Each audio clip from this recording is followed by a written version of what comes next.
आज हम जलगांव शहर नहीं बल्कि ज़िले के लेवल के सभी हजरात यानी खास करके हमारे मकसूरात और हमारे जेंट्स यहाँ पे जमा हुए थे और हमने यहाँ पे माननीय पुलिस अधीक्षक रेड्डी साहब से मुलाकात की और पिछले 6 से 8 महीनों के बीच में जो जलगांव शहर में एक माइनॉरिटी के साथ जो इनजस्टिस हो रहा है, पुलिस महकमा जो खास करके भेदभाव कर रहा है, ऐसी 26 केसेस हमने उनके सामने वो डॉक्यूमेंट्री एविडेंस के साथ पेश किया कि किस तरह से अगर हमारे खिलाफ एफआईआर होती है तो हमारे नौजवानों को किस तरह से अटकाव किया जाता है और हमारी अगर एफआईआर होती है तो सामने वाले को आज तक कैसा अटक नहीं किया जाता। ये हमने डॉक्यूमेंट्री उनको बताया, जिसमें हमने खास तौर पे उनको हमारी चालीसगांव पुलिस स्टेशन की एक बच्ची जो 14 साल 8 महीने की है उसको लेके भाग गए, लेकिन आज तक पोक्सो जैसा गुना उस पर दाखिल नहीं किया।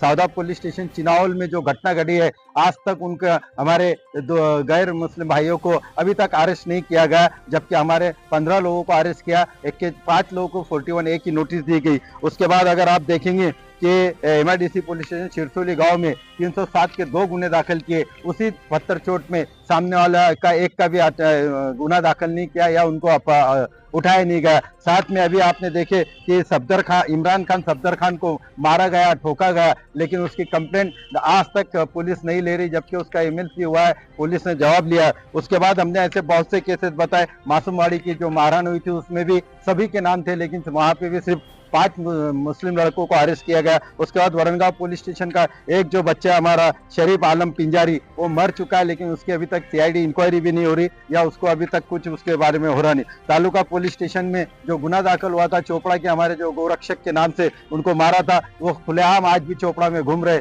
लेकिन जलगांव तालुका पुलिस स्टेशन उनको अरेस्ट नहीं कर रहे। चोपड़ा शहर में जो एक हमारी बच्ची को जिसने लेके भाग गया था, शादी कर लिया या क्या करा उसको आज तक पता नहीं, लेकिन वो आज भी खुले तौर पे घूम रहा है। एरंडोल पुलिस स्टेशन में हमारे असलम पिंजारी साहब और उनके साथियों के खिलाफ 4-10-23 को 196-23 के तहत 153 की गुना दाखिल किया, जबकि वो पूरी के पूरे पॉलिटिकल दबाव के अंदर था। यह हमने उनको डॉक्यूमेंट्री बताया, पुलिस ने भी देखा, लेकिन आज भी वो केस ही फाइनल नहीं हो रहा है। साथ में हमारे एरंडोल के शेख रहीम साहब पुलिस स्टेशन में अपनी इंक्वायरी में क्या हुआ पूछने गए तो PI ने उनको मारा और मारने के बाद उनको बहुत गाली गलौज दी, उसकी शिकायत की हमने, उनकी अभी तक उनके खिलाफ कोई कंप्लेंट नहीं हो रहा। यावल पुलिस स्टेशन की जो साकली गांव में मिरोनुक निकली थी, वहां पे 6 लड़कों ने जो तलवारें उठाई थी और तलवारें नाची थी उसकी कंप्लेंट की, उस पर आज तक कोई एक्शन नहीं हो रही है। नशीराबाद पुलिस स्टेशन में अभी 2 जून को झगड़ा हुआ, लेकिन झगड़ा होने के बाद इमीडिएट लड़कों के खिलाफ तीनों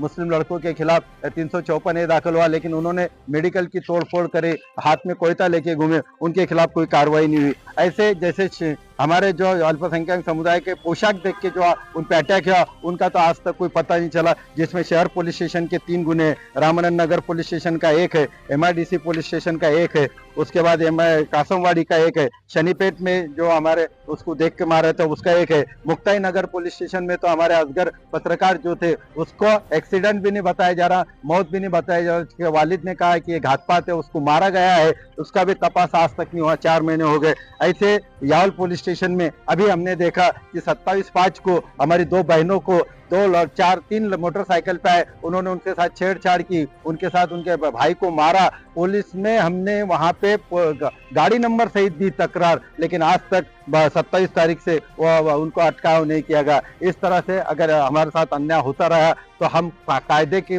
किस पे भरोसा करेंगे। इसलिए आज हमने SP साहब को कहा कि आप IPS ऑफिसर, हम आप पे पूरा भरोसा रखते हैं, आप पर एतमाद है हमारा, इसलिए आप इस पर कार्रवाई करो, वरना फिर हमको इसके खिलाफ एक जन आंदोलन उभारना पड़ेगा। लोकशाही मार्ग से हम इसका तीव्र आंदोलन करेंगे, वक्त पर हम हाई कोर्ट में जाएंगे, रिट पिटीशन दाखिल करेंगे। इस तरह से हमने आज SP साहब को कहा। SP साहब ने प्रॉमिस किया कि मैं ये पूरे 26 केसेस में देखता हूँ। आज वो जो कि बिजी थे, VC मीटिंग में थे, लेकिन फिर भी उन्होंने हमको बुलाया, हमारी बात सुनी, इसलिए हम उनका भी शुक्रिया अदा करते हैं और उनसे अपेक्षा करते हैं कि वो 7 दिन के अंदर इस पर कार्रवाई करेंगे, वरना हमारे को जो लोकशाही ने रास्ते दिए हैं वो लोकशाही के तहत हम अपना आंदोलन करेंगे।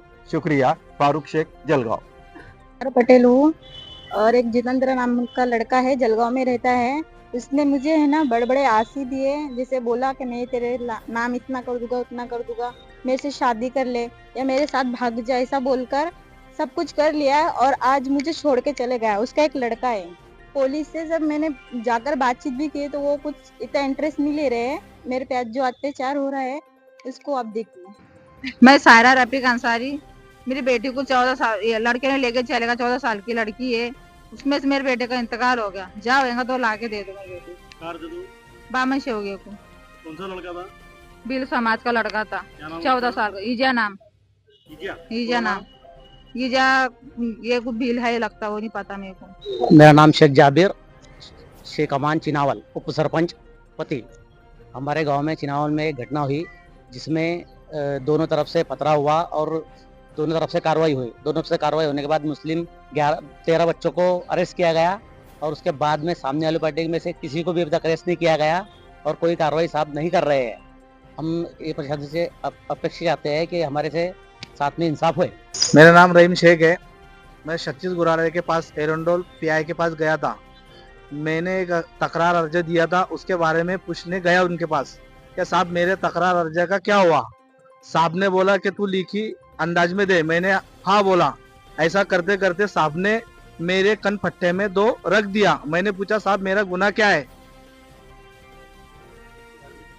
और मैंने पूछा कि साहब ऐसा क्यों, तो बोले तू पूछने वाला कौन है ऐसा।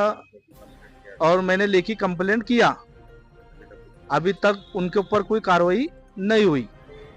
मैं कार्रवाई की अपेक्षा करता हूँ छत्तीस गुराड़े के नाम पर। तो दोस्तों, ये न्यूज़ चैनल हर वक्त आपकी आवाज़ को अपनी आवाज़ बनाएगा और हर खबर को सच के साथ आपके पास पहुंचाता रहेगा। हर खबर आपके पास पहुंच सके इसलिए इस चैनल को सब्सक्राइब, लाइक और शेयर ज़रूर कीजिए। फिर मुलाकात होगी सच के साथ आपके पास नई खबर के साथ।